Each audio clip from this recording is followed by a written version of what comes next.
अस्सलाम वालेकुम dear viewers and my dear student. देखो बच्चों, आज के इस लेक्चर में मैं आपको आइडेंटिफिकेशन दूंगा सब्जेक्ट और प्रेडिकेट के मुताबिक।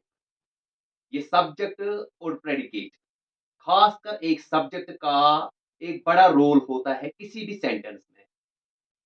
कल के लेक्चर में मैंने आपको बताया है कि सब्जेक्ट के 4 टाइप्स होते हैं। ये 4 टाइप जो सब्जेक्ट के होते हैं किसी सेंटेंस में, वो किस कुछ इस तरह से मैंने आपको बताया है उनके बारे में। अप्लाइड सब्जेक्ट के बारे में बताया है, अंडरस्टूड सब्जेक्ट के बारे में बताया है, डमी सब्जेक्ट के बारे में बताया है और नल सब्जेक्ट के बारे में बताया है। इससे पहले वाले लेक्चर में मैंने आपको ये भी बताया है कि सब्जेक्ट कभी सिंपल सब्जेक्ट होता है, कभी कंपाउंड सब्जेक्ट होता है और कभी कंप्लीट सब्जेक्ट होता है। आज के इस लेक्चर में मैं आपको इन सेंटेंस के ज़रिए, इन सेंटेंस को यूज़ करके ये बताऊँगा कि हम किसी भी सेंटेंस से कैसे सब्जेक्ट निकालेंगे। सब्जेक्ट आइडेंटिफ़ाई करने से पहले हमें वर्ब का जानना ज़रूरी है। जो ये वर्ब है, ये सेंटेंस में जो यूज़ होता है, ये कई तरह से यूज़ होता है। ये वर्ब कभी मैन वर्ब होता है, जिसका दूसरा नाम लेक्सिकल वर्ब भी होता है, कभी ऑक्सिलरी वर्ब होता है। ऑक्सिलरी वर्ब यानी ये कभी हेल्पिंग वर्ब होता है, कभी लिंकिंग वर्ब होता है और कभी मॉडल वर्ब होता है। चाहे लिंकिंग वर्ब हो, चाहे हेल्पिंग वर्ब हो, चाहे मॉडल वर्ब हो या मैन वर्ब हो, ये वर्ब जो सेंटेंस में आता है, खासकर मैं बात कर रहा हूं डिक्लेरेटिव सेंटेंसेस की। डिक्लेरेटिव सेंटेंस में जब ये वर्ब यूज होता है, तो वर्ब से पहले हमें देखना है। जो वर्ब से पहले होता है, बिफोर द वर्ब, उसे हम सब्जेक्ट कहेंगे। वो सब्जेक्ट होता है। एंड आफ्टर वर्ब ऑब्जेक्ट या कंप्लीमेंट होता है। वर्ब से स्टार्ट होता है प्रेडिकेट। जहां पे भी वर्ब आएगा डिक्लेरेटिव सेंटेंस में, वहां से प्रेडिकेट स्टार्ट होता है और वर्ब से पहले सब्जेक्ट होता है। यहां पे एक सेंटेंस है, ही वॉशेस क्लोथ्स। ही वॉशेस क्लोथ्स, इसमें मैं वर्ब निकालूंगा। जो वर्ब है वो है वॉशेस, एक मैन वर्ब है, या दूसरे लफ्ज में बताएंगे ये एक लेक्सिकल वर्ब है। जो वॉशेस है मैन वर्ब, इससे पहले ही है। ही एक सब्जेक्ट है और जहां से वर्ब आता है वहां से प्रेडिकेट स्टार्ट होता है। यानी पहले हमें सेंटेंस में वर्ब को ढूंढना है। जब वर्ब को हमने ढूंढ ही लिया, वर्ब से पहले सब्जेक्ट का काम होता है। तो वर्ब से पहले यहां पे ही है, ही एक सब्जेक्ट है। वॉशेस क्लोथ्स फिर प्रेडिकेट बनेगा।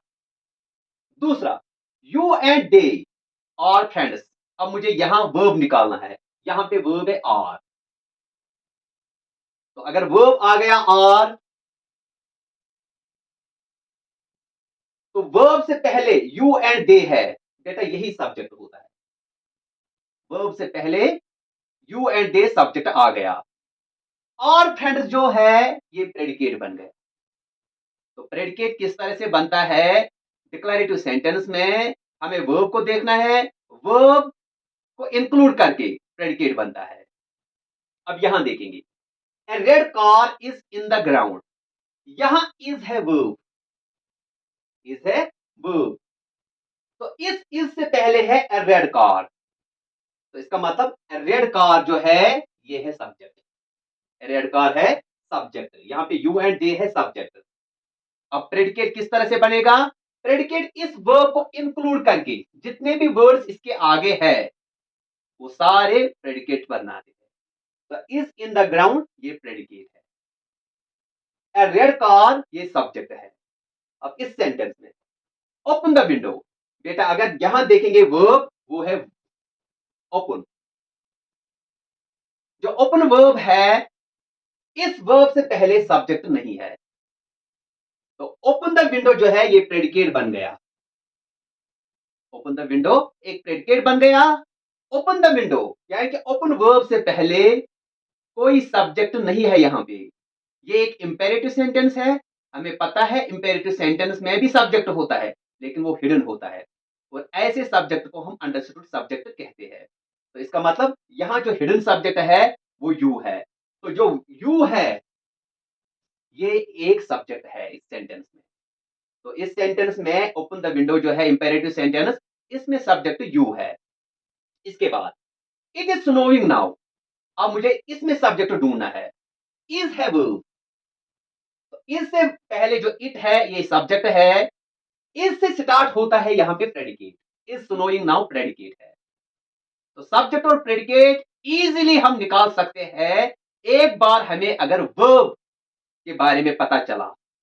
अगर वर्ब की इंफॉर्मेशन हमें हो तो वर्ब से पहले एक सब्जेक्ट होता है डिक्लेरेटिव सेंटेंस में, वर्ब को इंक्लूड करके प्रेडिकेट बनता है।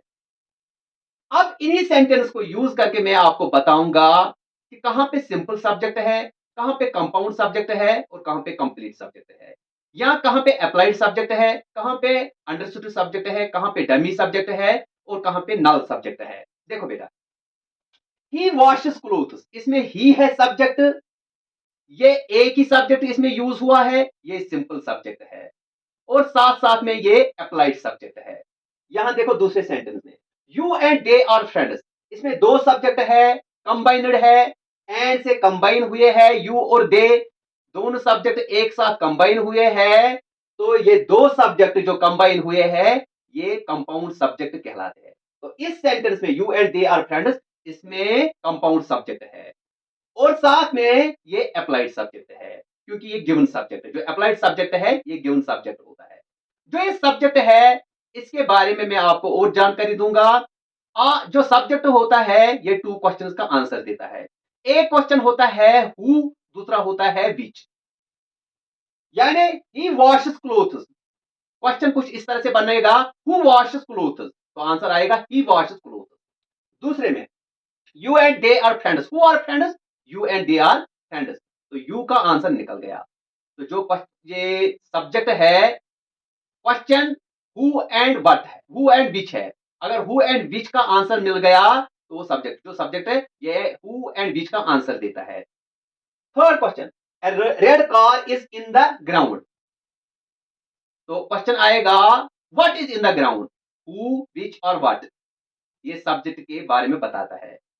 अगर ये क्वेश्चन है who is in the sorry which is in the sorry what is in the ground, what is in the ground, तो आंसर आएगा a red car is in the ground. तो what का answer मिल गया, who का answer मिलता है, विच का आंसर मिलता है और व्हाट का आंसर मिलता है। एक क्वेश्चन आएगा the cat is killing the rats, तो यहां क्वेश्चन बनेगा which is killing the rats, तो आंसर आएगा the cat is killing the rats. अब ये क्वेश्चन ओपन द विंडो, देखो बेटा, जो red car is in the ground है पहले मैं आपको बताऊंगा, इसमें कंप्लीट सब्जेक्ट यूज हुआ है। कंप्लीट सब्जेक्ट जो है वो सब्जेक्ट के बारे में पूरी इंफॉर्मेशन देता है। जो इससे पहले डिटरमाइनर्स यूज होते हैं, चाहे वो आर्टिकल्स हो, चाहे वो पॉजेसिव एडजेक्टिव्स हो, चाहे वो डेमोन्स्ट्रेटिव एडजेक्टिव्स हो। रेड कार, रेड एडजेक्टिव है, ए आर्टिकल है, आर्टिकल डिटरमाइनर होता है, रेड एडजेक्टिव है, एडजेक्टिव का काम ही होता है कि वो नाउन का मीनिंग बढ़ाता है, उसको डिस्क्राइब करता है। रेड कार ये कंप्लीट सेंटेंस बन गया, सॉरी कंप्लीट सब्जेक्ट बन गया। रेड कार कंप्लीट सब्जेक्ट है इस सेंटेंस में। ओपन द विंडो ये इंपेरेटिव सेंटेंस है, इसमें जो सब्जेक्ट है वो हिडन है, यानी यू इसमें हिडन है। अब ये इट इज स्नोइंग नाउ, अगर मैं यहां पे बताऊंगा open the window, who open the window, answer आएगा you open the window, you open the window, तो यू इसमें सब्जेक्ट है।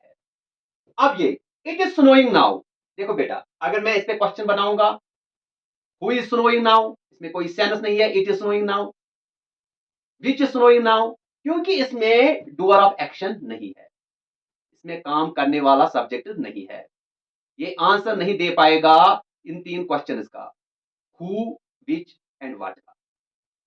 इट इज स्नोइंग नाउ, ये बर्फबारी हो रही है अब, इस बर्फबारी को कौन करवा रहा है उसकी हमें इंफॉर्मेशन नहीं है इस सब्जेक्ट में, इस सेंटेंस में। तो इस मतलब जो इट है ये डमी सब्जेक्ट है। इट इसमें डमी सब्जेक्ट है, ये फेक सब्जेक्ट है। ये कंप्लीट इंफॉर्मेशन या ये इंफॉर्मेशन हमें नहीं देता है हु, विच और व्हाट के बारे में, जो सब्जेक्ट की इंफॉर्मेशन देता है किसी भी सेंटेंस में। तो इसका मतलब जो इट है ये डमी सब्जेक्ट है।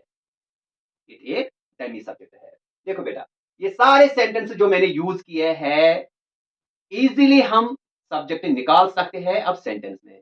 आपको सिर्फ वर्ब के बारे में जानना है। एक बार आपको पता लग गया कि इस सेंटेंस में कौन सा वर्ब है और क्या वर्ब है, तो इससे पहले जो भी कोई होगा, चाहे वो सिंपल होगा, कंपाउंड होगा या कंप्लीट होगा, ये तीन सब्जेक्ट होते हैं। ओके बेटा, अब मैं बताऊंगा आपको आने वाले लेक्चर में।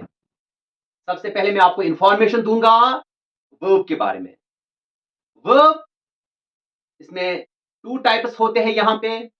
वर्ब के बहुत सारे टाइप्स होते हैं, जैसे लेक्सिकल वर्ब होता है, ऑक्सिलरी वर्ब होता है, डायनेमिक वर्ब होता है, सिटेटिव वर्ब होता है, फाइनाइट वर्ब होता है, नॉन फाइनाइट वर्ब होता है, रेगुलर वर्ब होता है, इरेगुलर वर्ब होता है, कोपुलर वर्ब होता है, या इसके अलावा जो नॉन फाइनाइट वर्ब होते हैं, इन्फिनिटिव्स होते हैं, जेरेंड्स होते हैं, पार्टिसिपल्स होते हैं, ये सारा कुछ जो वर्ब के बारे में है, डायनेमिक वर्ब, सिटेटिव वर्ब, ये सारा कुछ मैं बताऊंगा आने वाले लेक्चर में। तो यहां मैं इस लेक्चर को इंक्लूड करूंगा। तब तक के लिए अल्लाह हाफ़िज़।